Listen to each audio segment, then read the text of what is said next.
நம்ம தற்போது நேரடியாக சில கள தகவல்களை நாம் பார்க்க இருக்கிறோம். அங்க நம்முடைய திருவல்லிக்கேணி பகுதியில் நம்முடைய செய்தியாளர் சங்கரன் நம்மிடையே இணைந்திருக்கிறார். அங்க காவல்துறையினருக்கும் போராட்ட குழுவினருக்கும் ஒரு கடுமையான வாக்குவாதம் நிலவி வருவதாக நாம் நேரடி காட்சிகளையும் கூட பார்க்க முடிகிறது. சங்கரன், தற்போது அங்கு இருக்கக்கூடிய நிலை என்ன? என்ன மாதிரியான கோரிக்கைகளை முன்வைத்து அங்கு ஒரு வாக்குவாதம் நடைபெற்றுக் கொண்டிருக்கிறது? உங்களுடைய தகவல்களை கொடுங்க சங்கரன். அதாவது இன்று காலையிலிருந்தே சென்னை கடற்கரை நோக்கி செல்லக்கூடிய எல்லா சாலைகளையுமே பிளாக் பண்ணிட்டாங்க. ஆனா பீச் ரோட்ல இருந்து சிட்டிக்குள்ள வர ரோடு மட்டும்தான் ஒன் சைடு மட்டும்தான் ஓபன் பண்ணிருக்காங்க.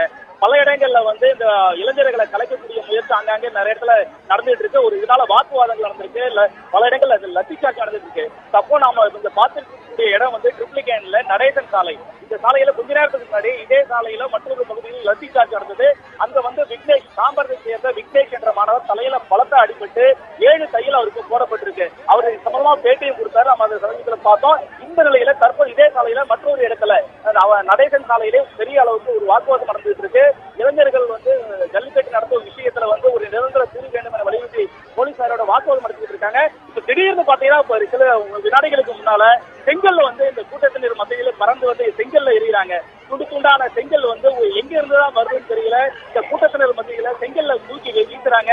இதனால ஒரு பெரிய பரபரப்பு ஏற்பட்டிருக்கு. பெண்கள், இளைஞர்கள், மாணவர்கள் என பல தரப்பினர் போலீசாரோட வாக்குவாதம் பண்ணிட்டு இருக்காங்க. இங்க துணை கமிஷனர் உள்ளிட்ட உயர் அதிகாரிகளும் இந்த பகுதியில் குறிச்சிருக்காங்க. அதாவது நாங்க அறவழியில தானே போராட்டம் நடத்தணும், எங்களை மீது ஏன் லத்திச்சார்ஜ் பண்றீங்க?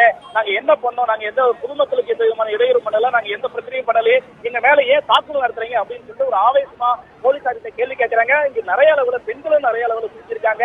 அதனால இந்த சாலையில பாத்தீங்கன்னா இந்த ஆங்காங்கே நடக்கக்கூடிய இந்த போராட்டங்களுக்கு காரணமா போக்குவரத்து மிக கடுமையா பாதிக்கப்பட்டிருக்கு.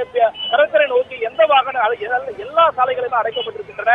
அலுவலகம் செல்பவர்கள், அதுமாரி பொதுமக்கள் என கடுமையாக பாதிக்கப்பட்டிருக்கிறார்கள். தற்போது போலீசார் நிறைய அளவில் அங்கங்கே குவிக்கப்பட்டிருக்காங்க. தற்போது ஓரளவு நிலைமை